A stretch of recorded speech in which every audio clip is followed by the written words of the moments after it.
disperse immediately or you will be subject to arrest. Do it now. A boss ain't nothing but a thief on a time loan. 128-bit warrior play Nintendo. On some shooter, so put the bridge down and feed us to the killer bees. We get what we deserve, like bury me with my MP3s. Write my manifesto in 72 DPI. Life's just a game, you got cheated, never learned. I write these songs for every bridge that ain't been burned, for every cop car that ain't been turned. Welcome to This is America, April 14th, 2022.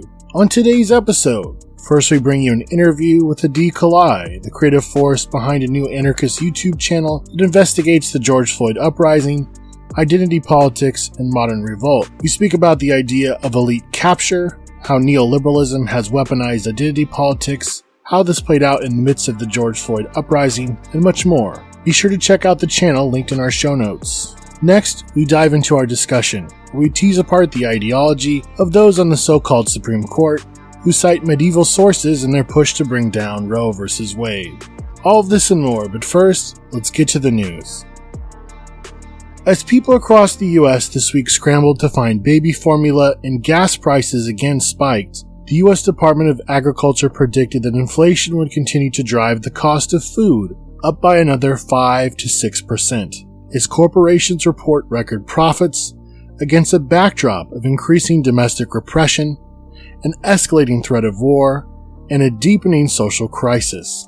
Sickeningly, the US has now officially passed the 1 million death mark due to COVID-19. Yet as cases again continue to grow, federal pandemic funding dried up in March, and over 30 million uninsured Americans can no longer access free testing or treatment.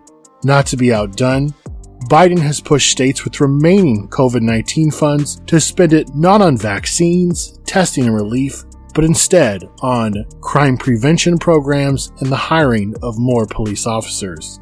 Meanwhile, Democrats and Republicans pushed through another $40 billion in military and financial aid to the Ukrainian war effort, bringing the total amount allocated to the war to a staggering $53 billion.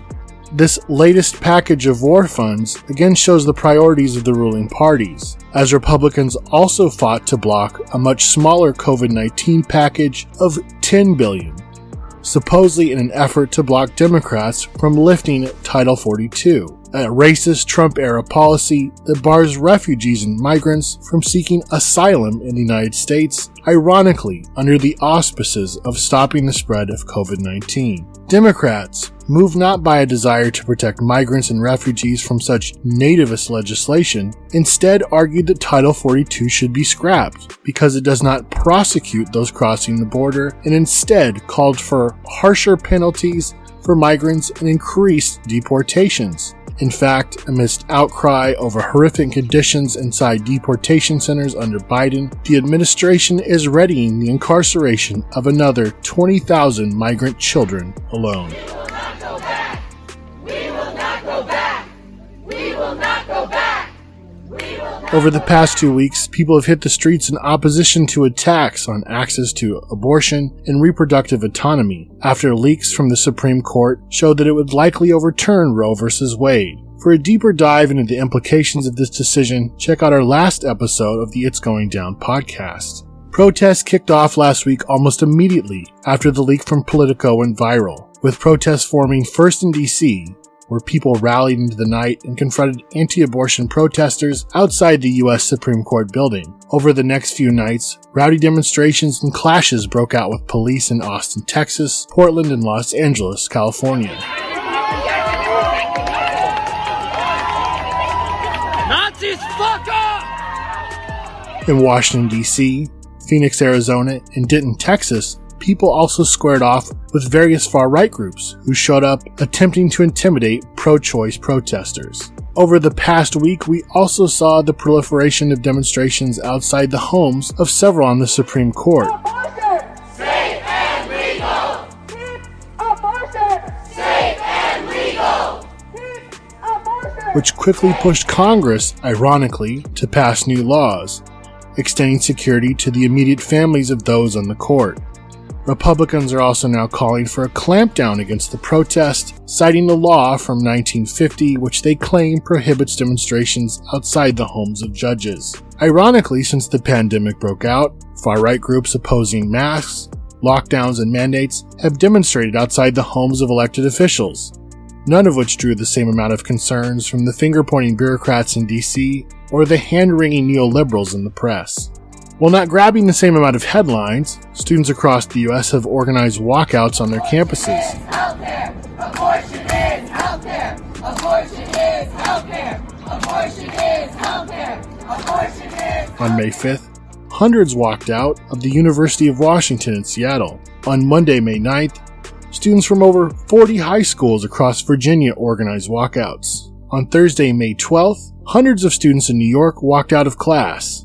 In Louisville, Kentucky, students walked out, building off of previous walkouts that started the week before. High schools across Utah saw walkouts, as did Austin, Texas on May 6th and 12th. Students across Iowa, Little Rock, Arkansas, Eugene, Oregon, and in Kansas also saw action.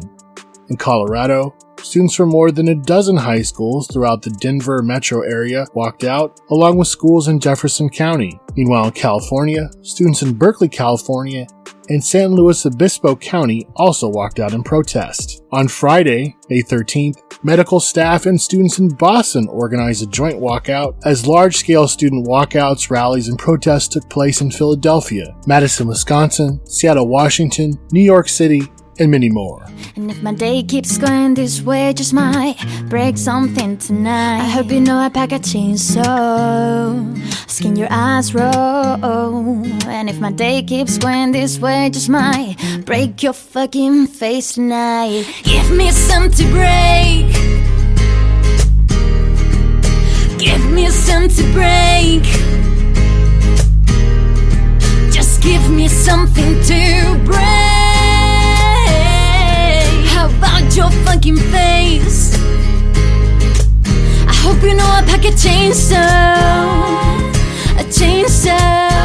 A motherfucking chainsaw. And while thousands have flooded the streets, marched on the homes of the powerful, and walked out of schools and workplaces, a wave of autonomous actions has also targeted anti-abortion groups in their offices, often referred to as crisis pregnancy centers. As American Progress wrote, fake women's health centers, sometimes referred to as crisis pregnancy centers or CPCs, are a vital part of the anti-choice movement, supported by national organizations and anti-choice policymakers alike, while receiving significant taxpayer funding in states across the country. Since the Supreme Court ruling in 2016 restricted the movement's ability to shut down legitimate women's health clinics, the movement has attempted to bolster the ability of fake clinics to manipulate women and block them from accessing comprehensive care, essentially to secure the legal right to lie to women and politicize healthcare. Fake centers are sophisticated organizations designed to dissuade women from seeking comprehensive reproductive health services. The vast majority use misleading tactics, such as advertising to provide information on abortion care, and use names similar to those of comprehensive health clinics to hide their anti-choice mission and lure those they call abortion-minded women through their doors in order to manipulate them further. The counseling provided is an attempt to further the political agenda. In Portland, Oregon, a pro-life center was hit with anti-abortion graffiti and had its windows broken out. In Frederick, Maryland, a pro-life pregnancy clinic was covered in pro-choice graffiti. In Boulder, Colorado, as Abolition Media reported, an anti-abortion Catholic church was tagged with Circle A's and messages, including "Fuck your church, fuck the state, and keep your religion off our bodies." A window of the church was also smashed in the action. The anti-abortion church is well known locally for its annual display featuring thousands of crosses, which they say represent the number of abortions performed each day in the United States. In Denton, Texas, a pro-life clinic was vandalized with graffiti reading "Forced birth equals murder" and "Not a clinic." In Kaiser, Oregon, the Right to Life building was reportedly vandalized. In Houston, Texas, a Catholic church was also vandalized with graffiti reading "Pro-choice is pro-life." In Manassas, Virginia, a pro-life center was vandalized with slogans such as "Abortion is a right, fake clinic, and liars." In Fort Collins, Colorado, according to a communique posted to Abolition Media, Anarchists visited the St. John's Catholic Church of Fort Collins last night, leaving multiple broken windows and painted messages in retaliation for its material support of dangerous anti-abortion groups like 40 Days for Life. These groups have terrorized local visitors at Planned Parenthood for years and must not be tolerated. Finally, in Madison, Wisconsin, windows are busted out, graffiti was written over the offices of a pro-life organization. Molotov cocktail was also thrown inside one of the office rooms, destroying office equipment. A communique sent to the media read as follows. This is not a declaration of war. War has been upon us for decades. A war which we did not want, and did not provoke. Too long have we been attacked for asking for basic medical care. Too long have we been shot, bombed, and forced into childbirth without consent. This was only a warning. We demand the disbanding of all anti-choice establishments, fake clinics, and violent anti-choice groups within the next 30 days. This is not a mere difference of opinion as some have framed it. We are literally fighting for our lives. We will not sit still while we are killed and forced into servitude. We have run thin on patience and mercy for those who seek to strip us of what little autonomy we have left. As you continue to bomb clinics and assassinate doctors with impunity, so too shall we adopt increasingly extreme tactics to maintain freedom over our own bodies. We are forced to adopt the minimum military requirement for a political struggle. Again, this was only a warning. Next time the infrastructure of the enslavers will not survive. Medical imperialism will not face a passive enemy. Wisconsin is the first flashpoint, but we are all over the US, and we will issue no further warnings. And we will not stop, we will not back down, nor will we hesitate to strike until the inalienable right to manage our own health is returned to us. We are not one group, but many. We are in your city. We are in every city. Your repression only strengthens our accomplishment and resolve. Jane's Revenge. The response from the right, which for years has been building coalitions between the GOP and fascist paramilitary groups while openly calling for violence, murder, and the targeting of entire communities, has been predictable. Lincoln will make all white men slaves! Paint conservatives as victims of escalating left-wing violence. Yet many have been quick to point out that for decades the so-called pro-life movement has carried out a bloody campaign of mass murder, violence, and bombings in an effort to terrorize clinics into closing by force and pushing the state to criminalize bodily autonomy. Members of groups such as the Army of God, like Eric Rudolph, carried out horrific acts of murder and terror, including the indiscriminate bombing of the 1996 Olympics in the name of attacking socialism and abortion on demand, killing 2 and injuring over 100. Rudolph would go on to bomb an LGBTQ nightclub and 2 abortion clinics before being arrested. Rudolph was only part of a wider, much deadlier movement. According to one group, anti-choice zealots murdered 11 people, including doctors, clinic employees, a clinic escort, a security guard, and a police officer between 1993 and 2016. There were reported 26 attempted murders in the same period. From Vox, from 1977 to 2015, there have been 42 bombings and 186 arsons targeting abortion clinics and providers across the US. In some cases, a small group of clinics have been targeted multiple times. Since 2015, according to the National Abortion Federation, there have been 8 more arson attacks on abortion clinics, with 4 happening in 2015 alone. Outside of the increasingly fascist right and the neoliberal center that tries to paint all forms of self-organization or direct action as criminal or conspiratorial, response to the various forms of action by many has been positive, with many people realizing the threat posed by increasingly minoritarian rule, which seeks to curtail basic freedoms under the threat of state violence and authority, needs to be opposed, and that the Democratic Party is not the vehicle to continue the fight forward. The fight to defend the Atlanta forest from destruction, to make way for a police counterinsurgency training facility and expand a movie studio, continues. According to a post on Scenes from the Atlanta Forest, on Wednesday, May 4th, police encountered a flaming barricade as soon as they opened the fence. They eventually cleared the barricade and drove into the forest a little ways, then promptly backed off when met with a barrage of rocks and smoke bombs. It is not clear what the objective of the police was that day, but they definitely did not achieve it. It was also observed that barricades and the Atlanta steamer were restored by the next day. Nature is healing. 4 days later, kicking off a week of action, forest defenders placed a flipped-over black car in the middle of a major entrance into the forest, along with a banner reading, "Fuck this world and its cops." On May 9th, as Unicorn Riot reported, a group of 30 to 40 people gathered in front of the home of Shepard Long, principal of Long Engineering, one of the subcontractors hired to build the Public Safety Training Center, also known as Cop City, in the Atlanta forest. The next day, on Wednesday, 2 DeKalb County Park Police entered the forest to inspect the path created by bulldozers on Monday. As they were exiting, forest defenders ambushed them by throwing rocks and bottles at their cars, smashing windows. At noon, a van with law enforcement, Department of Juvenile Justice pulled into the parking lot of Entrenchment Creek Park by the gazebo. Around an hour later, the van was attacked suddenly by a barrage of rocks and multiple tires were slashed. The van attempted to escape but was left stranded in the parking lot until DeKalb police were able to escort it out. Police were nervously walking backwards in order to keep their eyes on the tree line where they knew forest defenders would be watching them. Multiple police vehicles were damaged. Nobody was detained or arrested. Juvenile justice was served, but probably not in the way they meant. Atlanta will remain a forest.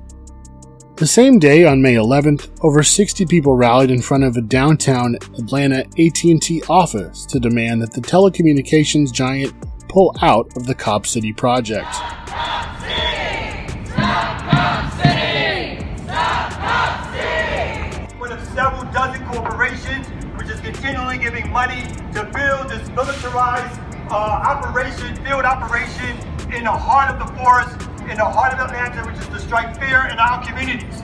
So we are here to stop it. We will not stop until we prevent them from building or cutting down the grass and building these buildings so that they can stop having an armed operation ready to kill us, maim us, arrest us, jail us, harass us, assault us. We will not let it happen. Then on May 13th, the offices of Brassfield and Gorey, subcontractors involved in the destruction of the Atlanta forest, were covered in paint, with graffiti slogans reading, "No forest, no peace," and "No Cop City." In other news, in both Seattle and Minneapolis, resistance to the sweeping of homeless encampments continues. At City College in San Francisco, faculty have set up an encampment on the campus to protest faculty cuts. Also in Atlanta, members of the Fang Collective were violently arrested after protesting the shareholders' meeting of Investco, demanding that they divest from the Wyatt Detention Facility. And now for some upcoming events. From May 8th to the 15th, there's a call for a week of action to defend the Atlanta forest. On May 15th in Boulder, Colorado, there is a rally to stop the criminalization of homelessness. On May 18th, Cops Off Campus at UC Davis is hosting a mutual aid event. From May 20th through the 22nd, Woodbine and Symbiosis are hosting a regional gathering in New York City. On May 21st, there is a march against an anti-LGBTQ and anti-abortion rally in Boulder, Colorado. On May 24th, Mutual Aid, Mass Politics, and the Spirit of May 28th is the subject of a talk at the landing strip in Minneapolis, Minnesota. On May 26th, there is an online discussion about knowing your rights, as things heat up in the streets from the Civil Liberties Defense Center online. May 28th features a barbecue celebration at the landing strip in Minneapolis, Minnesota. On June 5th, the Bay Area Anarchist Book Fair returns to Oakland, California. On June 25th through the 26th, there is the Autonomous Tenant Union Network 2022 Convention in Los Angeles, California. On July 29th through the 30th is the Dual Power Gathering. On August 6th through the 7th is the Montreal Anarchist Book Fair. On August 13th through the 21st is the Institute for Advanced Troublemaking's Anarchist Summer School. And finally, if you value It's Going Down as a revolutionary autonomous media resource in times of crisis and you have the means, please go to itsgoingdown.org/shop, and that's itsgoingdown.org/shop, and help us grow. You can sign up to become a monthly supporter or give us a one-time donation. You can follow the podcast, check out our RSS feed, follow us on whatever podcast platform you prefer, listen to us on the radio, tell a friend about us, follow us on social media like Twitter, Instagram, and Mastodon. And finally, if you enjoyed this show, check out other amazing content on the Channel Zero Anarchist Podcast Network. That's going to do it for us. Enjoy the interviews and the discussion, and we will see you soon.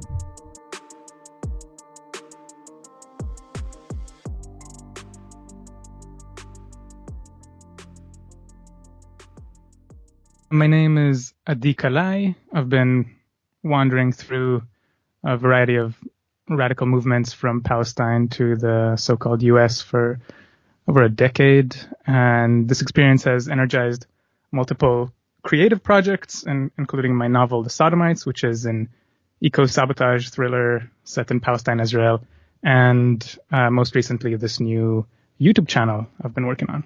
Great, and that's what we'll be talking about essentially throughout this interview. And moreover, you did a video on critiquing identity politics as a form of counterinsurgency, and of course we'll link that in the show notes. But we're going to be kind of picking that apart. But before we kind of get into that, why use YouTube as a vehicle to get your ideas out there?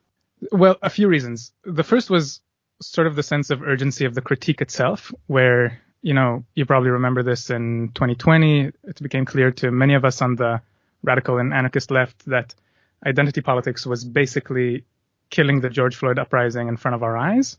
But we really failed to spread this awareness to the mass movement that had materialized. And then it became evident that people in my broader circles, and especially younger folks, were really shaping their worldviews and finding their theory on YouTube. And there was this specific moment I remember where that became clear when my younger sibling came to me about a huge argument we had the year beforehand about some other different political issue. And they said they'd been watching a few YouTube videos about it and changed their mind. So it was basically their equivalent for, you know, reading one's way out of a certain exclusionary, oppressive position. So suddenly I was noticing that YouTube as social media was no longer only right-wing conspiracy theorists.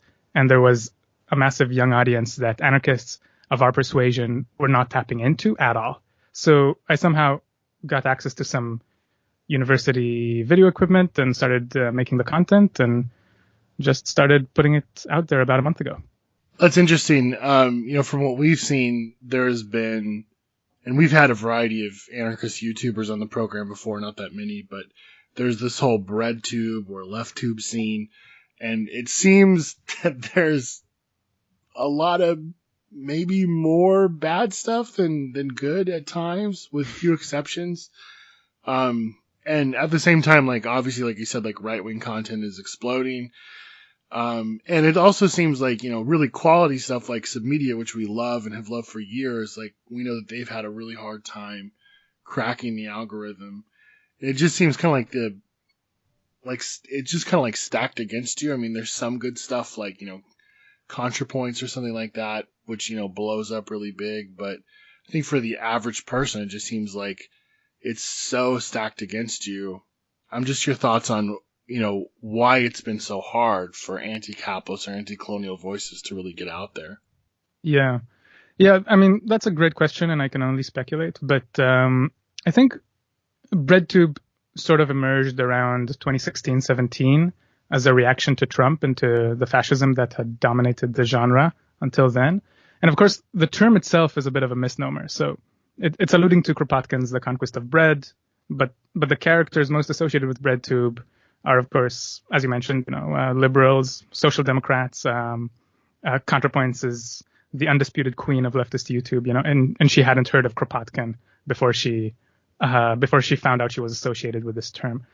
So some of that has to be the fact that it's, like, as an answer to your question, like, some of that is the fact that it's a new emergent genre.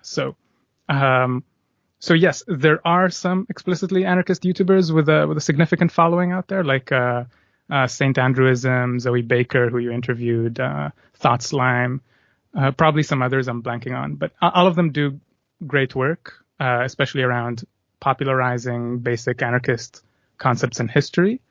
But they lack the emphasis on street politics and action that gives anarchism its edge, right? So as you mentioned, there's really only Submedia that does that kind of stuff. And of course, all their work is brilliant and I can't recommend it enough. But as you said, I don't know if they're shadow banned or if there's something built into the algorithm that just doesn't prioritize their format, which is not the essayistic format that's been booming recently and that I'm aiming for. But anyway, they really get very minimal exposure on YouTube compared to the size of their fan base and subscribers. Honestly, though, I haven't yet seen any hard evidence of shadow banning happening on YouTube. And I think the reason our kind of analysis hasn't gained traction is simply because we haven't tried hard enough on the platform. And that's exactly what motivates me to give it a shot. Yeah, well, there's also not a lot of, institutional support that then trickles down. Like, I mean, you can go out and watch a Jordan Peterson video and then end up at watching Richard Spencer 2 videos later, but you're not going to click on a Noam Chomsky lecture and then 2 things later you're reading about communization or why you should occupy a building or go on a wildcat strike or something like that, Right, and that's true, yeah. I suppose there is a way the algorithm is stacked against us. Let's start to get into the video. We're going to be broadly talking about the video that you did. It's entitled When the State Uses Identity Politics to Repress Social Movements. It discusses how the settler colonial state uses identity politics to repress anti-capitalist and anti-colonial movements.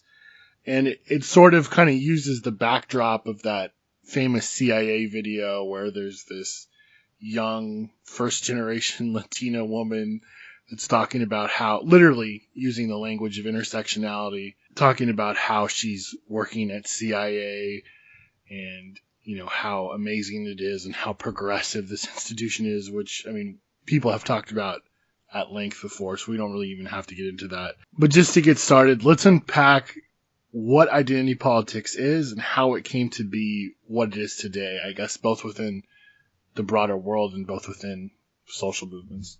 Okay, so it's a very elusive term that means different things to different people. But I'd say most research today traces the term identity politics to a collective of black feminist socialists called the Cambay River Collective that popularized and ostensibly coined the term in the 1970s. And in following this vein, I define identity politics as simply an approach towards political action and advocacy for specific social groups through a centering of their own voices. And as we generally see under capitalism and neoliberalism, tools, technologies, whether discursive or material, tend to be appropriated and colonized by the system and used for its own purposes. Olufemi Taiwo makes a similar argument about what he calls elite capture. Essentially what has happened, I think, is that this so-called progressive framework has been absorbed into the classical colonial doctrine of divide and conquer. And as we see, especially in the contemporary US, it has become a powerful instrument for the production of a hegemonic narrative or a claim to legitimacy, which, according to the US military's own, it's called the Joint Publication on Counterinsurgency, this kind of narrative, this kind of claim to legitimacy is foundational to successfully repressing an insurgency. So as you go over in the video, the right has attacked identity politics, as have some on the left, yet at the same time, identity politics has become part of the everyday conversation, either in the form of the corporate spectacle getting woke to sell to new markets, sell new products, which in itself is nothing new, or in the form of things like, Disney celebrating Pride while at the same time donating to the Don't Say Gay bill, Ted Wheeler using pronouns in his Twitter bio while calling in the police, and far-right militants to attack Black Lives Matter anarchists is another example. Trumpism itself has fully embraced white identity politics, and the far-right strategists like Ann Coulter have really strategically tried to use white identity as a way to gain access to votes. So it seems like everyone kind of both hates and uses identity politics at the same time. So I'm curious, how did we get to this point where everyone's sort of pointing the finger like identity politics is bad, they're doing it. At the same time, identity seems to be this really core way of galvanizing a base of support. Like the examples you listed, they could be seen as examples of elite capture or of attempts at authoritarian entryism into a discourse normally associated with the left, as I explore in the video with that the example you mentioned of the CIA recruitment ad. But I guess also to address your previous question, there is a way, Idris talks about this, Idris Robinson, and there's a way in which identity precedes ideology in a way. So there's something about identity politics that's so embedded into us, and therefore even if we try to completely throw it out, like to completely cleanse ourselves from its framework, I think we can't do it at this point. So it sort of it achieved a certain goal that it set out to do in that initial movement of the 70s, and I don't think this is necessarily a bad thing. And so for me, I carry kind of my own international baggage with it, sort of witnessing the lack of an identity political awareness in other struggles around the world. In the video, I talk about Israel-Palestine. I think in my experience too, I found myself craving for some identity political awareness in Italy, and noticing how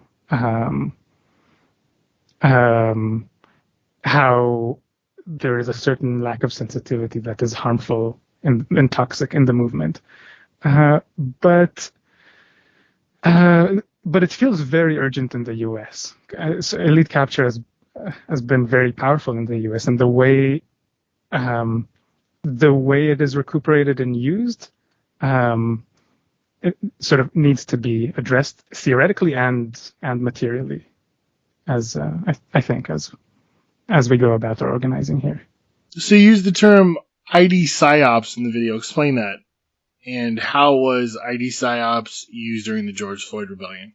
In many ways, my whole project stems from this question, right? But briefly, ID psyops is the strategic use of identity politics for counterinsurgency, right?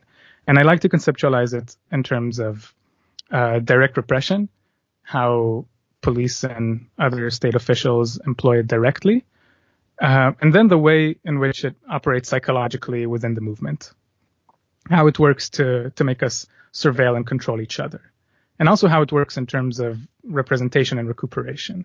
And there's overlap between these categories. So one thing that's been used, especially in the US throughout the decades, during the hot 60s and back to the 19th century, is the manufacturing of an outside agitator narrative. And this was crucial during the rebellion, right? So for example, Governor of Minnesota during the uprising made a claim that 80 to 100% of all arrestees were outside agitators, right? And then the actual arrest records came out showing it was a completely ludicrous false statement, and that most arrestees were from the metro area across the United States. And some outlets, I think at least one, like Minneapolis paper, like actually published accounts walking back on these statements once the damage had already been done. But yeah, it's, we saw it sort of emerging within our own discourse. We found ourselves questioning our comrades, or having these conversations in our collectives. And one of the things that was somewhat unique to the George Floyd uprising, and one of the reasons we also found ourselves having these conversations, was the creation of the white supremacist outside agitator narrative, the white supremacist, right? There's an article on Ill Will by Nevada that usefully deconstructs it and shows how it emerged. So this is definitely something to watch out for going forward. And the state is still making use of it, by the way. So I noticed right after the murder of Amir Locke in Minneapolis in February that the claim that Hell's Angels, white supremacists, had started the George Floyd uprising 2 years earlier, or had started, smashing windows 2 years earlier, was circulating again. So this was like this February. And it was clearly aimed at preventing any renewed meaningful disruption ahead of time, ahead of protests about the murder of Amir Locke. Then there's the way the movement sort of gobbles up these stories and acts accordingly. So in the video, I examined the case of Natalie White. So we see movement participants racially profiling and doxing each other. We see people telling white people they're not allowed to participate in anything combative. We see the internal attempt to racially segregate protests, the sort of white people in the front thing, where in some cases, like I think in New York City, it really escalated into fights between organizers who would try to racially profile protesters beneath the masks, fighting with protesters who wouldn't segregate and so on and so forth. And then representation and recuperation is in many ways how the social movement apparatus, the NGO industrial complex, and the electoral system have evolved to function, right? So the ruling class appoints leadership according to both social identity and ideological positioning that is convenient to its interests. So, the sort of who gets to be a leader and tell other protesters to go home and not smash businesses? Who gets to be, for example, the next mayor of Atlanta and represent black voters while whitewashing the largest police budget increase in the country, in any city, right? And also the whitewashing the construction of a dystopian cop city training facility on an urban forest space. I'm sure you can think of your own examples for all of these categories.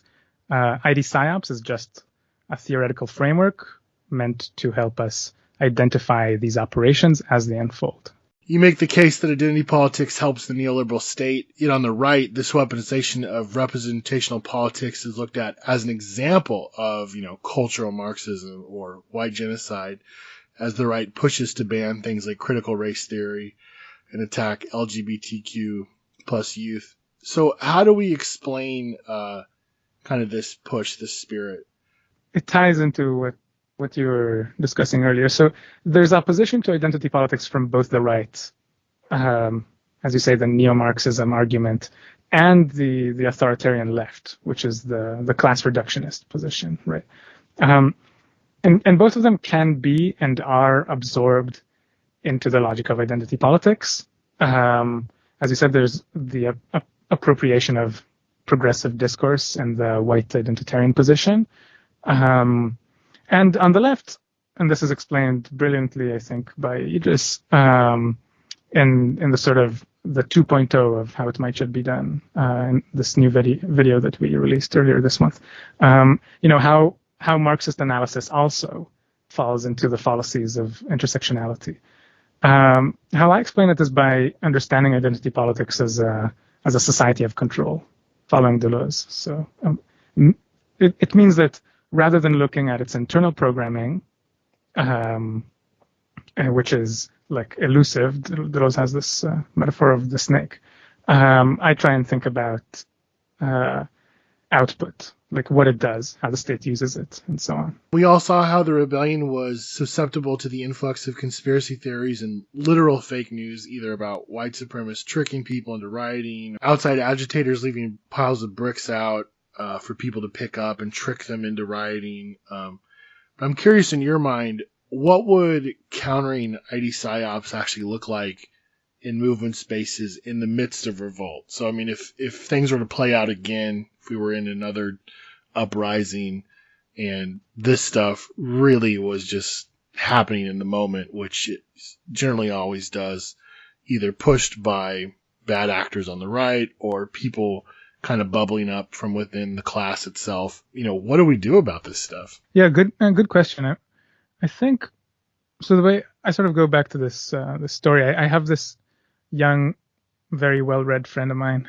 who told me about how during the night of the uprising, which in the Bay Area, it was Friday, May 29th, right? Like the night. My friend was just about to, participate in the smashing when their ex-partner next to them told them, like, what the hell are you doing? And at that time, it like paralyzed them.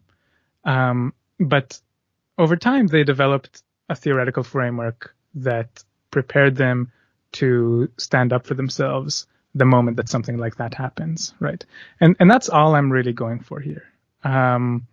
So just to suggest a theoretical tool, a framework that will help us identify how counterinsurgency or soft counterinsurgency operates in real time, so as to contain it, so as to be ready for it. So for example, I mentioned this Cop City project that the city of Atlanta is trying to push, and there are comrades occupying the forest to defend it, right? And we already know that the moment the struggle really takes off, the moment an eviction attempt will face significant resistance, there will be a soft counterinsurgent push to accompany any militarized police force on the ground with claims that the protesters are white anarchists and outside agitators. And we can be ready to challenge that narrative and to call out ahead of time any so-called ally who will inevitably participate in it. And to show up and support the struggle despite it. So, and I think within the movement, we also fall for this by, for example, claiming, oh, they're all like white tikkunists or whatnot. Never mind that it's nonsense, like, or that we're saying it jokingly. Like, we can see ways in which this participate in constructing the same kind of narrative on social media. And also, since you mentioned conspiracy, like, I'm not advocating for increased paranoia. I'm not saying we should instantly call anyone who participates in the ID PSYOP a Fed. I'm just saying that regardless of whether one is or isn't a Fed, what matters is whether they behave like a Fed. And we need the tools to understand that. How do we critique identity politics yet also not give space to those that would make common cause with our enemies? This is definitely one of the major challenges of my project. And I'm still working out how to go about it. And so I'm totally open to suggestions, but yes, it's the question of not throwing all of the bathwater out with the baby. And what I'm proposing is to think of identity politics as a tool that can be used strategically for a variety of purposes. So there are places where identity political awareness can be beneficial, as in identifying authoritarians, regardless of whether they think of themselves as socialists. And I don't think we can avoid that. Like, I think, especially in the US, this kind of awareness is embedded in how we understand society. Like, as I mentioned, Idris in the 2.0 of How It Might Should Be Done says identity politics sort of precedes ideology. And two, simply, if they're making common cause with our enemies and we can prove it, we should not give them space regardless of their identity. Would it be fair to state that regardless of the problems with identity politics or wokeness being captured by the elites, the real issue is that autonomous anti-capitalist movements remain largely white, have problems with their tension, are not actively multi-generational in most examples? What is pushing back against identity politics do for us, and how does it help us grow our movements that are also more representative of the proletariat as a whole? I think something we should consider is that there's a way in which that kind of perspective works to perpetuate exactly the reality that it seems to oppose. Because it makes us tokenize each other. It works to make invisible or sideline the participation of people who are not white, and it makes us racially profile ourselves or submit to the logic of race, which is the logic of racism. Barbara and Karen Fields talk about this in a great book called Racecraft. So when you look at the heart of racial constructs, whether at the geneticist pseudoscience or at the sociological and historical genealogy, the concepts disintegrate and become incoherent. You see this with how racists try to conceptualize identity categories in order to exterminate them. The Hitlerian logic that then, through a kind of proto-identity political discourse, became the same logic that the state of Israel uses to determine what makes a Jew, right? And I think Fanon realized this. BLA prisoners theorist James Yaki Sales realized it too. Like the logic of identity might have its strategic uses, but race and racism are to be dismantled. And part of that involves a refusal to participate in its logic. So, like Yaki says, friends and enemies are distinguished by the choices they make, not race. So rather than thinking about organizing based on shame and guilt, like orienting towards creating a movement that is hospitable to all of its participants, organizing to own or expropriate our own housing so that no one is homeless or at the whims of landlords or banks, to organizing to share our resources more generously and effectively so no one has to work for a living unless they want to organize such that we get more energy out of our organizing than what we put into it, right? I think a comrade said this here on the podcast. And I think that if we succeed in creating this kind of infrastructure, we will notice that our movement is actually much more diverse than what we are told. But it won't matter. And this is something I've already experienced, I think, in some of the more robust anarchist communities out there. Like this, I think this is something that's already happening, and we need to help expand. I think the issue is that why does it remain kind of locked in just as the one kind of reflection? Why can't we get bigger and include more and more communities? And I think that is kind of the tendency of it to go in that direction. But obviously there's much more that it needs to go. And as much as we can critique identity politics, like I think like those questions remain. Like, why are these structural problems so persistent? I agree with you to an extent. Like, I think I agree with you, and I think that identity politics doesn't give us the tools to deal with that.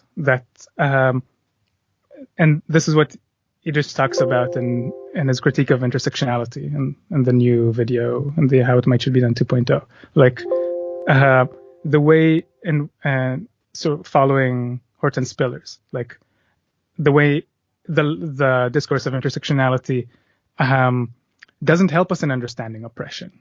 It flattens rather than enriches the conversation.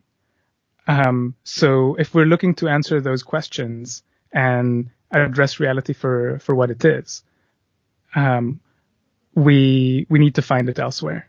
And what I'm proposing is to follow Yaki and Fanon on this, as opposed to Robin DiAngelo. Explain more about how Fanon gets us to that point, because I think a lot of people, they would be interested in seeing your homework on that. Sure. So yeah, it's totally amazing to me how misread Fanon is, and it's very sad. Like there's a whole line from Stalinists to liberals who are claiming Fanon for themselves. Anarchists haven't quite done that, because why would we? Like, let Fanon just be Fanon. Like, if he didn't call himself an anarchist, it's fine. So I think that's fine too. But we have to look at his conclusions and his conceptualization of race and identity starts from his very first writing. So like in 2015, there was like one of his early plays was exhumed. It's called Parallel Hands. He wrote it when he was 23. No one read it, like except for specialists. But even in this early play, he like rejects Aimé Césaire, who was his teacher, like rejects negritude, rejects the the hold of the past onto his identity, and is like, let me free myself from this. I don't have the quotation in front of me, and emerge as a full human being. Like free myself from the shackles of identity in the past. And he keeps developing this framework throughout his oeuvre. And I'm talking about like the next decade and more of his work up to Wretched of the Earth, which was published just a few months before his death at the hands of the CIA. So Black Skin, White Masks is the whole book is basically aimed at deconstructing the way racism creates identity, the way racism creates racial identity. In Wretched of the Earth, he talks about how there actually turns out that there are settlers who can betray the white race and, quote, go native and join the resistance. He acknowledges how there are settlers who are willing to fight and die for the revolution and to fight and die for decolonization, and are more committed to the struggle than many, quote, sons and daughters of the nation. So I think he's totally unambiguous about this. It's true that if my critics are really good, they might find some like he wrote some anonymously published editorials for the Mujahid freedom fighter, like this was the journal of the FLN, like Algerian resistance, where he talks about the need to sort of throw out all French people from Algeria. By the time of Wretched of the Earth, which is a seminal text that has become a foundational text for liberation struggles throughout the world, he decidedly distinguishes friends and enemies based on the choices they make and not race. I feel like we're still grappling with how to both actively be against white supremacy, settler colonialism, but then also how to articulate like an inclusive politic that tries to bring together all these different communities of people. It's possible. Let's just follow the leadership of, political prisoners and theorists who are telling us literally what I'm quoting, as opposed to the elites who publish books on how to work through our white guilt. I'm saying our more encompassingly. I don't actually identify with this identity category. Politics has just, veered so far to the right. I don't know. I'm just kind of curious, what do you see the future of identity politics playing out within that sphere? Peter Gelderloos actually, I think, talked about this during the Trump administration, when it seemed like I don't know, like progressive politics were gone or something like that. But saying decisively that neoliberalism has won the culture wars. And I think in a sense it is true, and it's what we see in military discourse too. So as sort of emphasizing soft counterinsurgency over the sort of fascist approach of just mowing everyone down. So this arm of the elite is going to consistently employ identity politics, and here, like you're hinting at that sort of the risk within representation, or the recuperation that happens through representation. So when we examine, for example, the police evaluation reports, the after action reports in Minneapolis or in New York City, sort of these consultants that municipalities and the state essentially hire to evaluate the police response to the George Floyd uprising.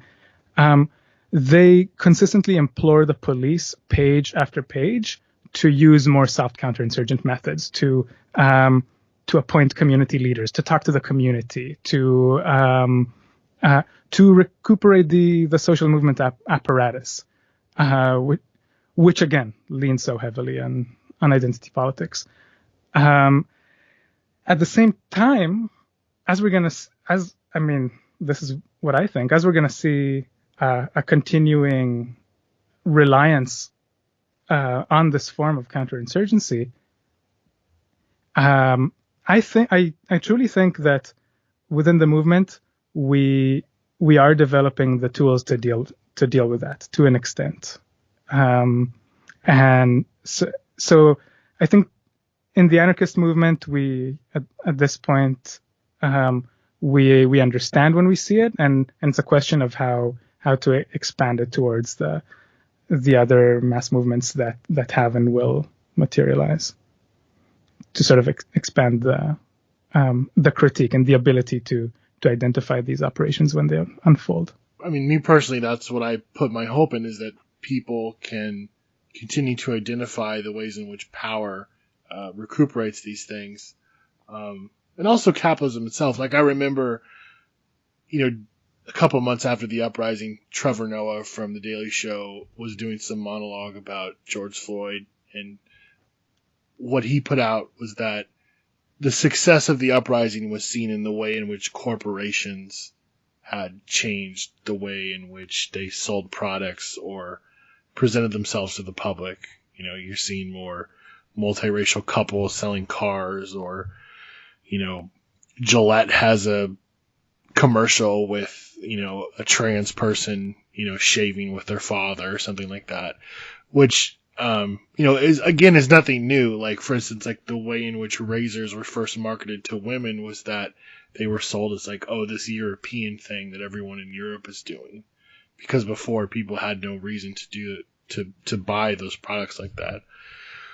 So again, it's just like capitalism expanding itself to new markets and appealing to, millennials who generally don't care about certain things that older, racist white people might. Yeah, I don't know if you want to comment on that, just like the kind of corporatization of woke culture, and I don't know, people just pointing to that as some sort of milestone. Right. So more and more people are, I would say, are able to see that is nonsense. So I don't know about Trevor Noah, but at least as far as that CIA ad that I mentioned goes, it was thoroughly ridiculed. So it is an ID psyop, but it's also a failed attempt. So we're getting better. I don't know, as a society at identifying that, or a little bit better, but can we do the quantum leap in order to be able to identify that during an unfolding anti-police uprising, for example, or an unfolding whatever anti-capitalist, anti-colonial uprising? And that's the question that we're going to have to see the answer to. In terms of what the state has dished out over the past couple of years, everything from J20 to today, I don't want to say it's been successful, but it's definitely had an impact in a generation of young people catching charges and, being pushed off the streets, or the state attempting to do that. That goes into another conversation that I think we should have. I don't know if now is the perfect time, but I can just briefly state that my research attempt is in looking at the state and at how it conceptualizes a social movement, and how it tries to deal with it. And it tries to deal with it in terms of warfare. And so are we going to rise and confront what that means in terms of the actions on our end? Are we going to be able to say, okay, maybe it's not going to be a good idea to let the police arrest us and have our prints and maybe our DNA and our legal identity. So these are the conversations that I hope to start and have on a broader scale on YouTube. Cool. With that in mind, is there anything else you want to talk about or go over? Thanks so much for having me. This YouTube project is brand new. I'm gradually trying to put all of these thoughts out there in a hopefully entertaining and coherent way. and, with the hope of making a radical dent. So if listeners here are already on that dystopian platform, they can support my efforts in reaching beyond our own echo chamber by doing whatever we think might trigger the algorithm. At this point, it'd be really helpful to just watch the videos, let them run all the way, engage with them in the comments, and subscribe. Mambo pa' que lo baile, en su The Fly, Bandido 47 y el pánico.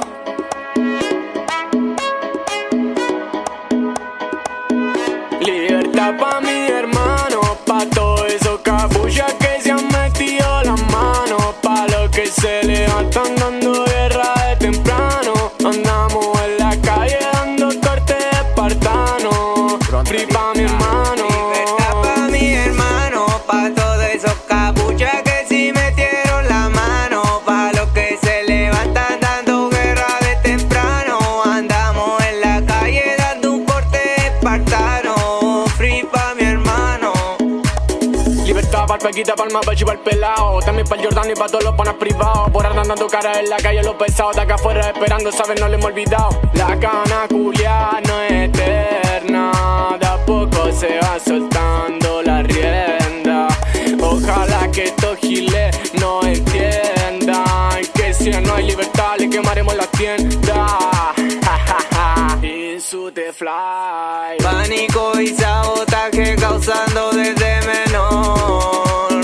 Afírmese con esta fusión. Los nombres, los privados suenan en cada acción. Jamás le hemos tenido miedo a la prisión. Pronto en la yeca todos los privados nos coordinamos con los mal hablados. Los antichoros siempre han estado, nosotros quemando y ustedes apagados. Somos supply de muerte para el estado. Tuvimos adentro y nos hemos cambiado, esperando a mi compa nunca derrotado. Free pa' todos mis hermanos privados. Libertad pa' mi hermano, pa' todos esos capuchas que sí metieron la mano, pa' los que se levantan dando guerra de temprano. Andamos en la calle dando un corte espartano. Free pa' mi hermano. Libertad pa' mi hermano, pa' todos esos capuchas que se han metido las manos, pa' los que se levantan dando guerra de temprano. Los cabrones módulos dándole el corte espartano.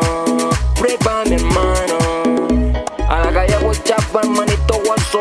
Tiempo no daremos un abrazo. Sin respeto a los pacos funcionarios pelmazo. Huelga y motines refractarios son escasos. De paquete la cautelar y la 321. Refractarios como vos, no he visto uno. Vamos a la huelga sin desayuno. Mi tira fuera la pena y de esa llegó uno. A que vuelvo a la visita, este mambo les dedico. Libertad hermano, bombilla al paco, cuchilla en los hocicos. Pa' que vuelvan con su familia, este mambo les dedico. Pa' la sopa, la gorra y libertad pa' chino Nico.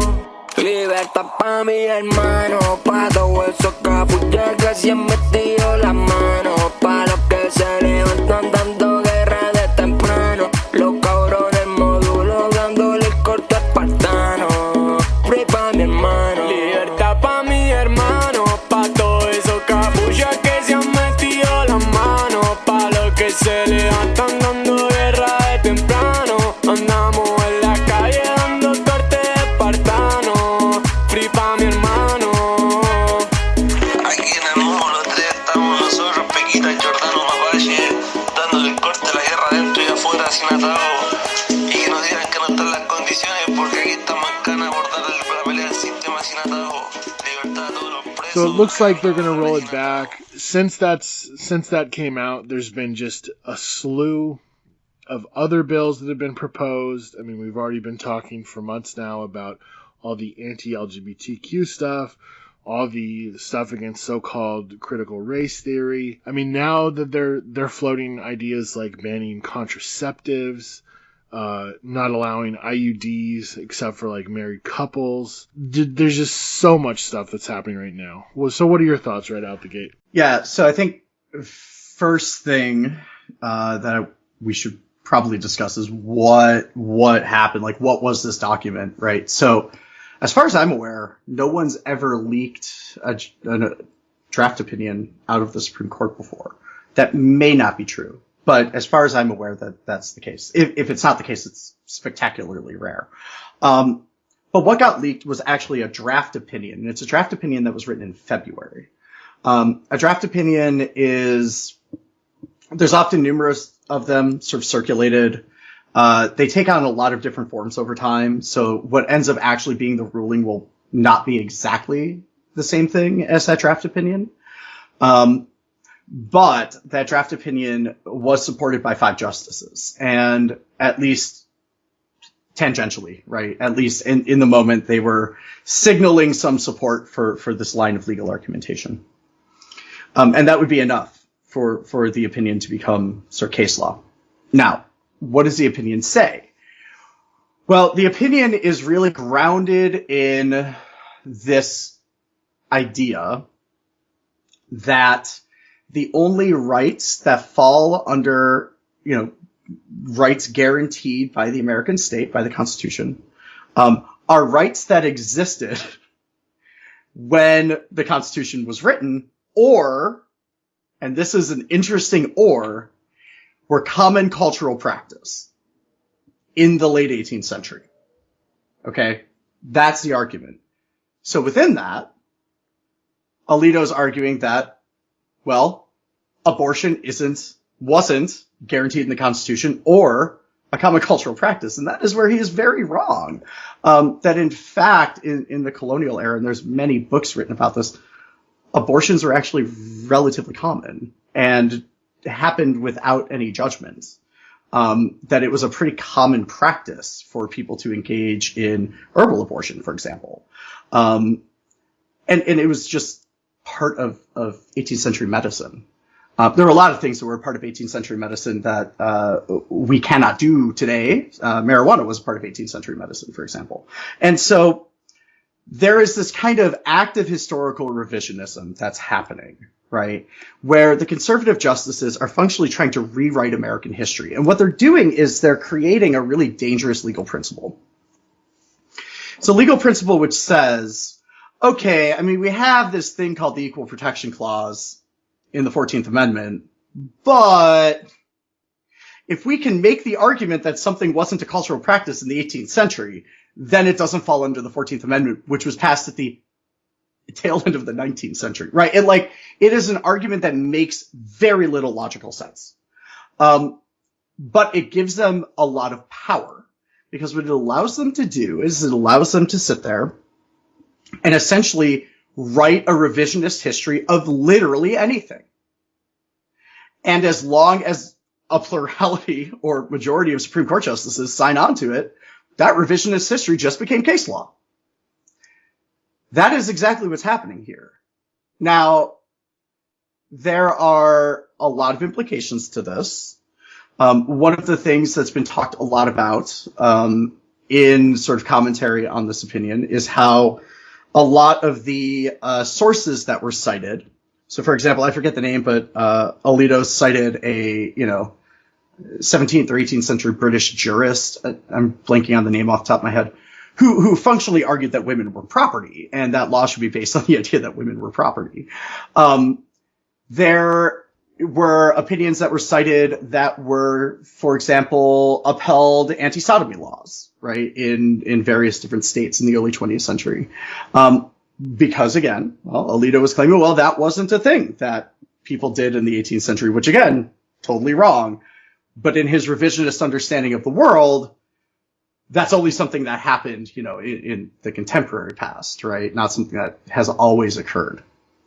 And so we end up in this situation in which, as long as it's not written down directly, right? And this is kind of a Scalia-esque constitutional originalism sort of position.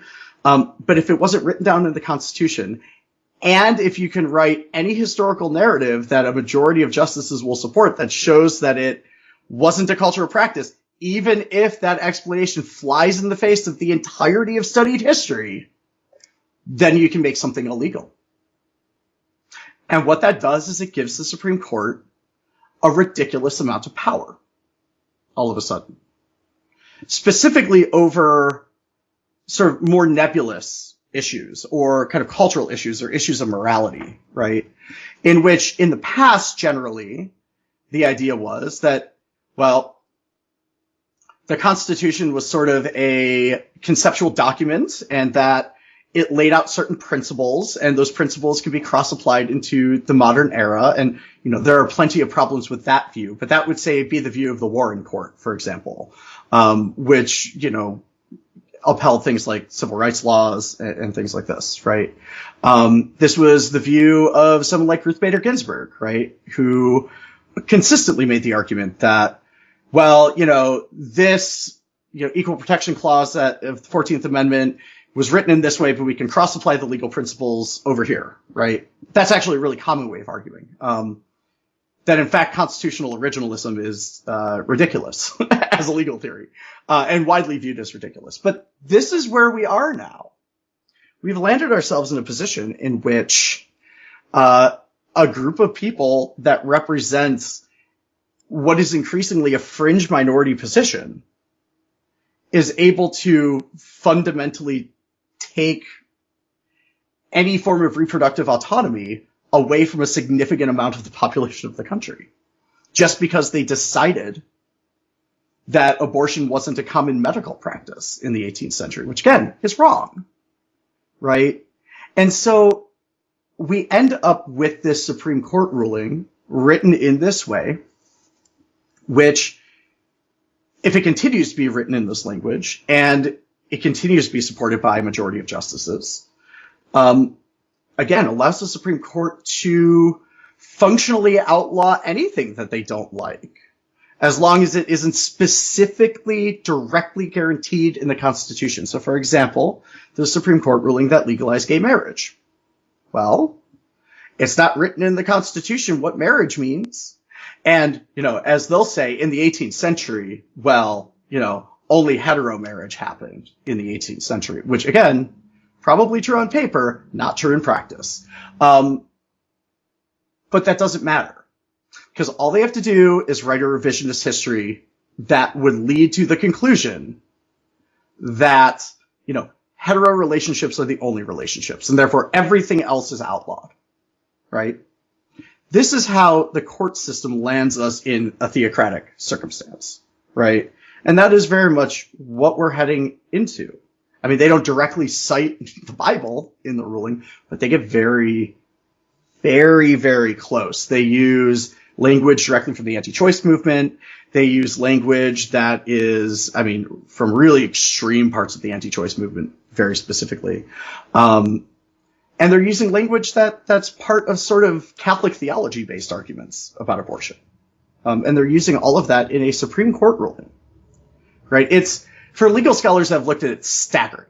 Absolutely staggering. Like, there's never been a ruling that's been this poorly written or this poorly reasoned.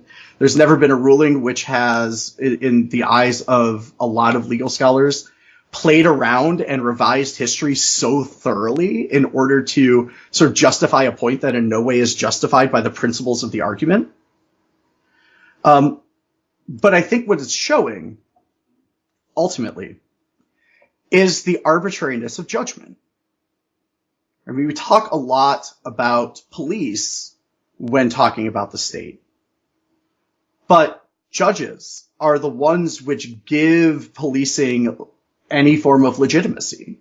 They say, okay, well, you could have made a mistake, but I won't, because I'm a judge, and I'm rational, and I know the law, and therefore I will make a just decision, right? The entirety of the prison system, the entirety of policing is justified by this idea that judges in America, very specifically in America, I can't speak to, say, like French political theory or something like that on this question, but in American political theory, if we take this sort of Madisonian view, which is what ended up becoming predominant at a certain point, well, the people that get elected to office and the people that end up judges end up there because they're the most rational. That's literally the argument. They're the most virtuous. They're the ones that have manifested this kind of active, informed citizenship better than everybody else, and therefore they can't make incorrect decisions. All decisions that are made are just, made through pure reason. That needs to be the case for law to function. Because if that's not the case, then all of a sudden judgment, just like policing, is entirely randomly arbitrary. It is just the imposition of sovereignty through force at that point. And that is not something that a lot of people, when put in those terms, are willing to accept. The Supreme Court has shown itself very clearly and nakedly, I think, for everyone to see how obvious the reality of the arbitrariness of judgment is. That again, all they have to do is pull some revisionist history from nowhere, write it down on a document, have a majority of people sign it, and all of a sudden they can outlaw functionally almost anything they want. Yeah, and again, there's no public outcry for this. You know, it's like the majority of the population is in favor of abortion access and rights. Which brings us to our first big question, is that, like, what is the strategy here? What are they getting out of this? And also, too, like, why are so many within the Republican Party doubling down on talking about taking away condoms from people and just all this stuff that, like, not even their entire base supports? I would even say the majority of their base does not. I mean, we start talking, so what's being referenced is a number of state legislators, specifically state legislators and governors and things like this, starting to really float really over the top, restrictive sort of laws about anything having to do with reproduction, right?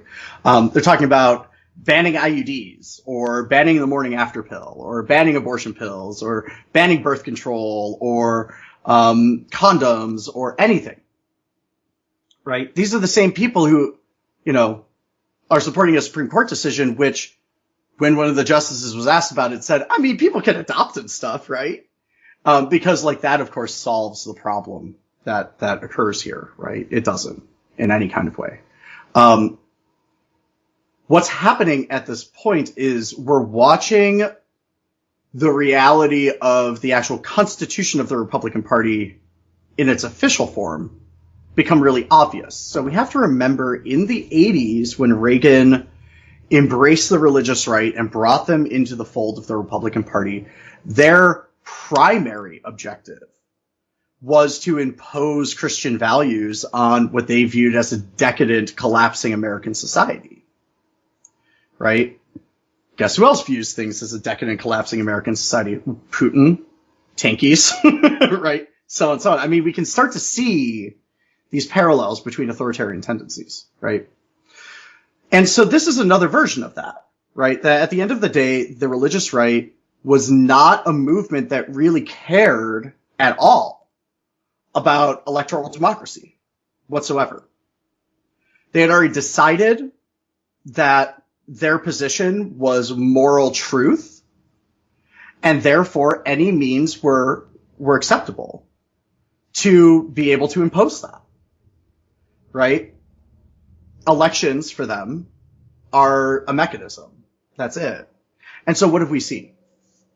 Right? We've seen these same people now, many of which have been in office for a long time, really showing their true colors, right? They haven't actually changed. They haven't actually gotten any more accepting than they were 40 years ago. That in fact, all they've been doing is waiting. They've been sitting there, waiting for the conditions to be right, and slowly but surely manipulating conditions around things like redistricting, around things like appointing judges, around things like manipulating elections, to be able to hold power, even though they are a fringe political minority, increasingly, all the time, right? Many of these politicians come out of those movements, right? They're not reflective of your normal, everyday Republican. But many politicians, specifically in the Republican Party, are extremists. That, the Democratic Party has this whole tendency of trying to pull things back to the middle and eliminate their kind of, progressive wing.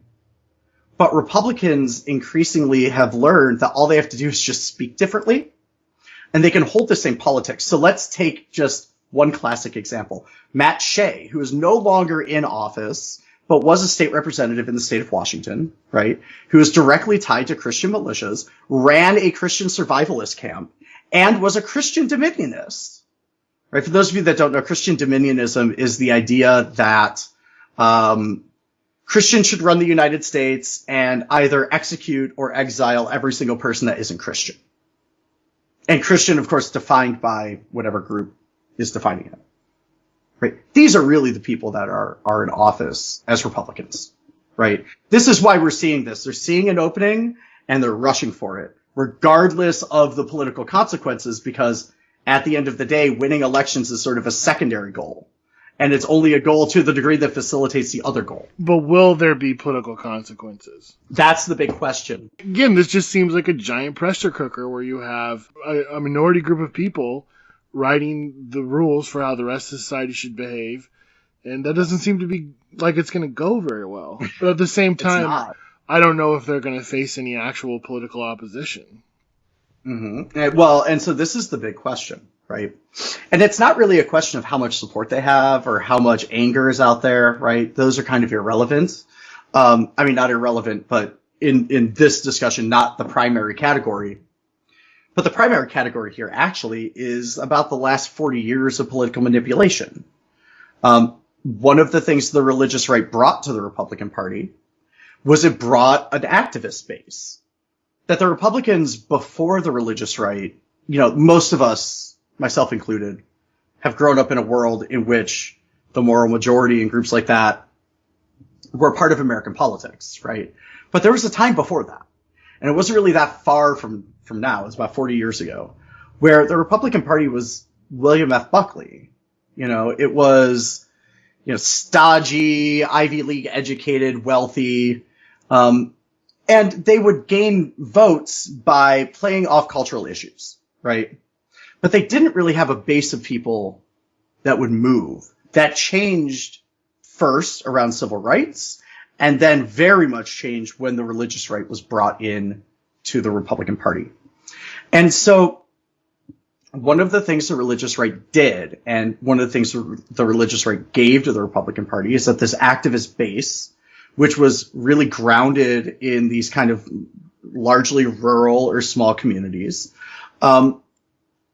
very systematically started taking over political offices, running in school board elections, running for boards of election seats, running for state attorney general seats, running for, whatever seat in the county is responsible for elections, right? And really, really, really heavily focusing on manipulating the conditions in which elections occur, right? We've seen a number of manifestations of this, right? We've watched voter ID laws, right, as a manifestation of this. Very recently, in a lot of the same states where people are talking about things like outlawing abortion or outlawing birth control, things like this. In a lot of those same states, they've also rolled back things like the number of vote drop boxes that exist only in urban areas, very specifically. They're trying to restrict the number of hours that, polling places can be open. They're trying to restrict mail-in voting. All of those are mechanisms which increase voter turnout pretty dramatically. And they know that if they can manipulate voter turnout and win seats, then they can draw the districts.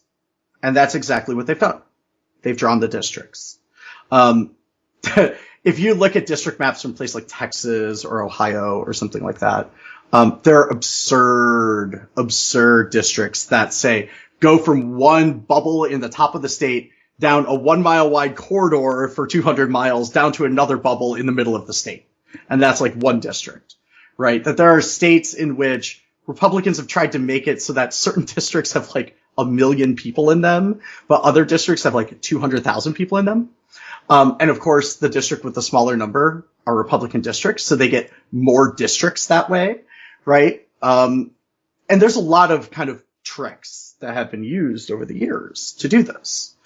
Because again, the idea that they're trying for popularity or trying for majority support is secondary. They're trying to win the elections. They don't particularly care whether that actually reflects the will of voters at all, or potential voters, right?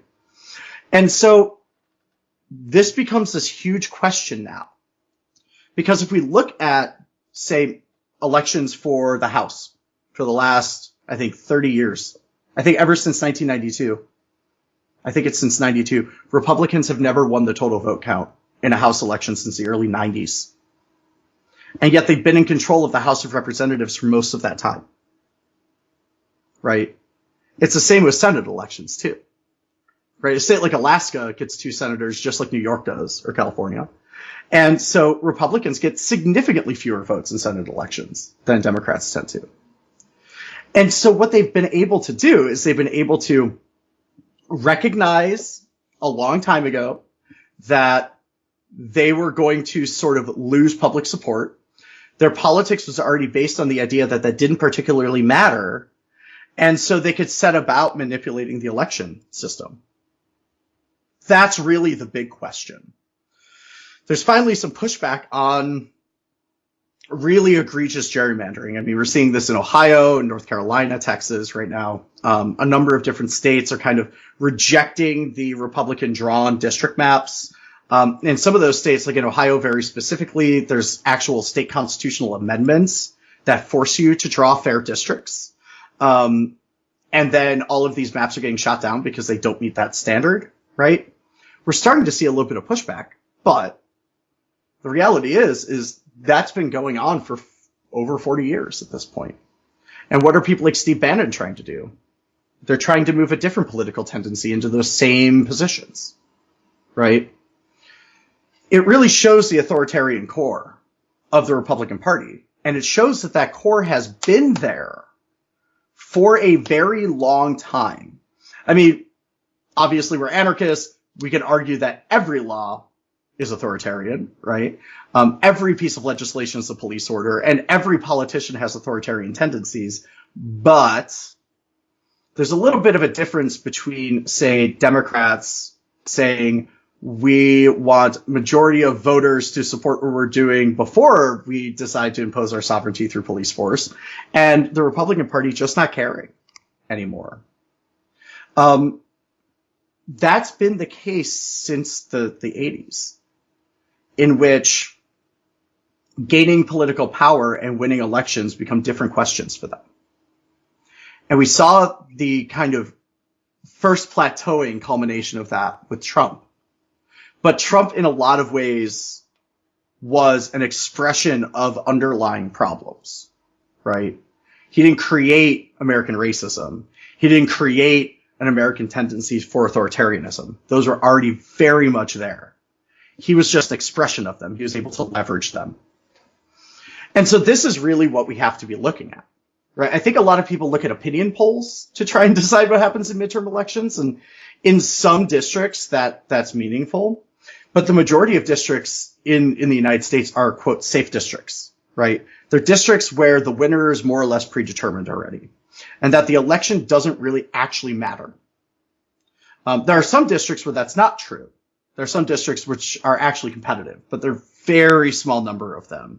A lot of times when elections become competitive, it's because somebody retired and there's an open seat. But in the majority of these cases, that's not true. And that becomes less and less and less the case every single time that district maps are drawn. That districts become more and more and more politically homogenous every single time. And so it might just be. I mean, remember, we just went through a redistricting cycle because we just had a census result get issued. So we went through a redistricting cycle just recently. And those new districts are going to now impact this midterm. And so it really becomes a question of how are the districts drawn, not necessarily how much support somebody has, right? It becomes a question of how effectively can the Republican Party suppress voter turnout, and not a question of whether or not they can build genuine support.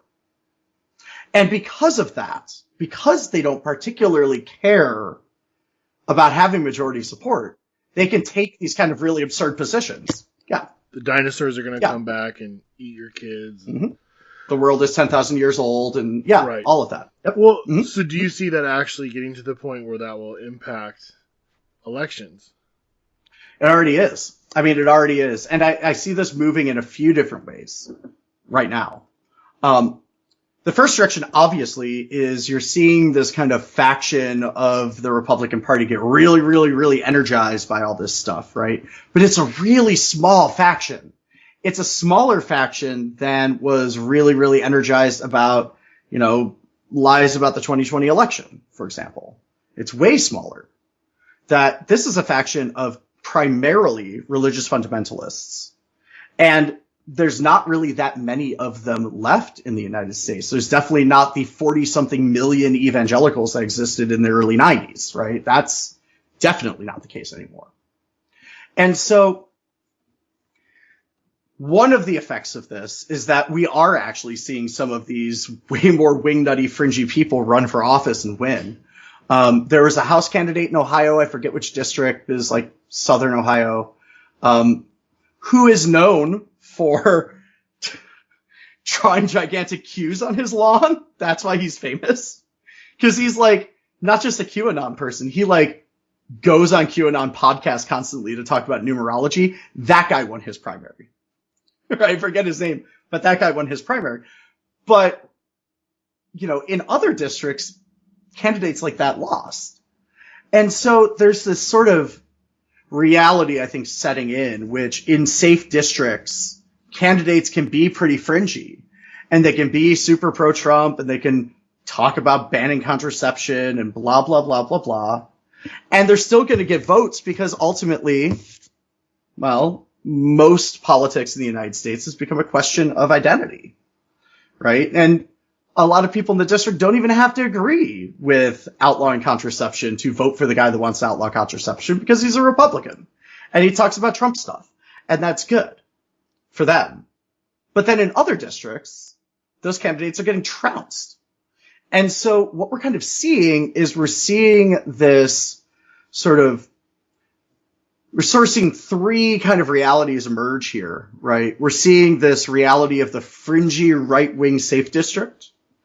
We're seeing this reality of Trump-endorsed candidates losing in more moderate areas, right? And we're definitely seeing fringy candidates lose in areas that are actually contested. And that indicates that there's not really that much of a political shift happening, that people's views on the question of abortion are relatively firm at this point. The majority of people in the United States are perfectly fine with people having abortions. And there's a fringe, increasingly small fringe of people that are not, right? That doesn't mean that those voices don't end up in office, though, right? And we're going to see a lot more fringy, wingnutty House reps and state senators and stuff like this after this next cycle, guaranteed, right?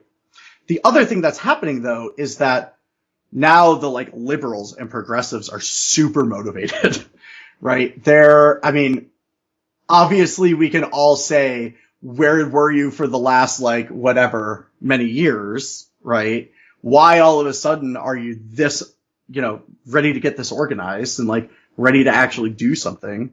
Yeah. When that realization hits that like no one is coming to save us, that like, oh shit, these people don't have our best interests at heart. And not only that, but they can't really do anything, nor will they. We've actually got to get out there and fight on our own. Yeah. And it's leading to two really major shifts, right? The first is, at least where I'm at, I'm starting to see the like voting will save us type liberals like really get motivated. They're out on the streets, registering voters, they're putting signs up. They're all over the place. And this is where I live is a place where that happens, but for the last 2 years, it hasn't. And things have been sort of slow. And those people have been kind of, you know, in their houses hibernating. And now all of a sudden they're out on the streets. And what happens when that occurs generally is you see a huge spike in voter turnout. Generally, right? These people are getting out into cities. They're helping, you know, people sign up for absentee ballots. They're like doing all these things, right? I'm starting to watch that happen. I'm starting to see that happen. I'm starting to see it happen with much more intensity than we otherwise would in the May of an election year. Right. I mean, this is kind of the behavior you would start to see like tail into the summer. But here we are months early, and that picked up immediately after that draft opinion got leaked. And so like that's definitely something going on. But kind of parallel to that, though, is a sort of inverse dynamic in which those same progressives and liberals are delegitimized as a result of the draft opinion in a lot of ways. I mean, I'm not the person who should or can speak authoritatively to this, and we will have people on in coming episodes to talk about this in a lot more detail. But one of the things that's been getting discussed in my circles a lot is the ways that this draft opinion really shows the failure of the liberal legalistic strategy around abortion rights and reproductive rights, right? That for many, many years, even before Roe v. Wade, there was a faction of, what at the time was calling itself the women's rights movement, including Ruth Bader Ginsburg, and Gloria Steinem and people like this, who were really into this idea of all the fights happen in the courts, all the fights happen through the system. We're trying to be legitimate. We want, to be CEOs and lawyers and stuff like that. It's kind of like the Hillary Clinton type understanding of what they'll call feminism, right? And so that faction was able to sort of take control of the dynamics of a lot of the activity around abortion rights, largely because of funding. They had money and they had access to money and inertia. They won something. But after the Roe v. Wade decision, the entirety of the political tactics really came down to getting people elected and winning in court. And that stayed the case, even though over those years since Roe v. Wade, we have watched abortion rights get rolled back in state after state after state after state, right? And the liberals did not change strategy. Now, what that strategy did was it pulled the question of reproductive justice off the streets and locked it into the state. It took it away from a question of autonomy over our bodies and over sort of things like gender identity and the expression of, who we are in the world and so on. It took it away from those questions, which were the questions that were really emerging at the beginnings of, the beginnings of this kind of movement in the late 1960s. These questions were starting to get asked, and then they stopped. And what got imposed instead was a very simplistic narrative of a very simplistic strategy, which involved no activity by anybody on the streets at all. That all you had to do was, give money to Planned Parenthood and they'd hire the lawyers and go fight the court cases and blah, blah, blah. And that's how you win. Even though all objective evidence was showing that that strategy has been failing for a very, very, very long time. And so now what's happening is a lot of those same organizations, just like the PSL, are trying to exert control over what's going on. I mean, you see this with Planned Parenthood groups all over the country where they're organizing these huge mass marches as a way to sort of, still have control over the inertia of what's going on, to still have this happen in very controlled ways, to still maintain the course that they're on, right? But for a lot of the people I'm talking to, and for a lot of what I'm seeing online, and for a lot of younger people, that's not going to function. That's not going to work. That the reality is that a lot of people have started to see the failure of the court strategy and have started to understand something that I think in other kinds of political movements is also starting to get understood, which is that when we rely on the state to get what we want, we functionally give away all of our political power. And that we end up in this paradox in which we're organizing ourselves to ask somebody else for something. And then just getting really disappointed when they say no, right? That's a strategy that failed in relation to environmentalism. It's a strategy that failed in relation to abortion rights. It's a strategy that failed in relation to the police, right? Workers' rights, minimum wages, name it, right? And that is the official strategy of the Democratic Party. And so what's really happening, I think, is the expression of a political break that has been manifesting in other social movements and other political initiatives for a while now, right? We've seen this with, say, environmentalist movements in which groups like Greenpeace or whatever are fine, but really people are more engaging in stuff like Standing Rock, right?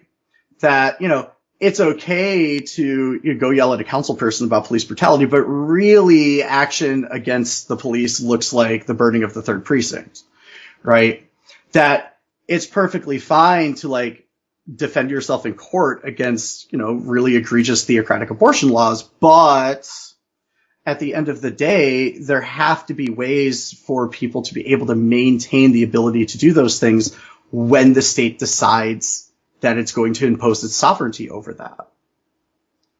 And so, just like with a lot of other things in the last 10 years, the concepts of autonomy, the concepts of having power over decisions, the concepts about sort of, having direct control over the conditions of life are now starting to also manifest in around the movement around abortion rights very, very, very, very, very distinctly right now.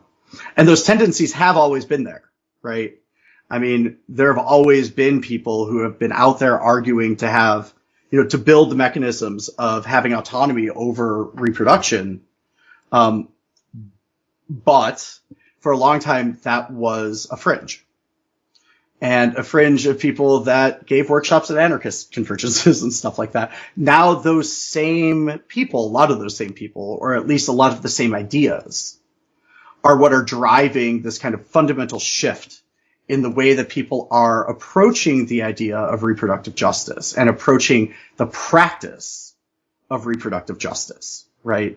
And it's become sort of this rallying cry that we're seeing sort of manifest in a lot of different ways. I mean, we're seeing this manifest in groups stockpiling abortion pills. We're seeing this manifest in people breaking windows at anti-choice offices, right? And everything in between. Graffiti runs, all kinds of stuff, right? That's what's getting attention. That's what's building inertia right now, because that is directly a response to the failures of the liberal pro-choice movement over the last 40 years. This draft opinion being the penultimate expression of that failure. This has been the It's Going Down podcast. Check itsgoingdown.org for daily updates, columns, action reports, and news. Go to itsgoingdown.org/shop to support us, and follow us on all social media platforms. IGD, your daily resource for insurgent proletarian life.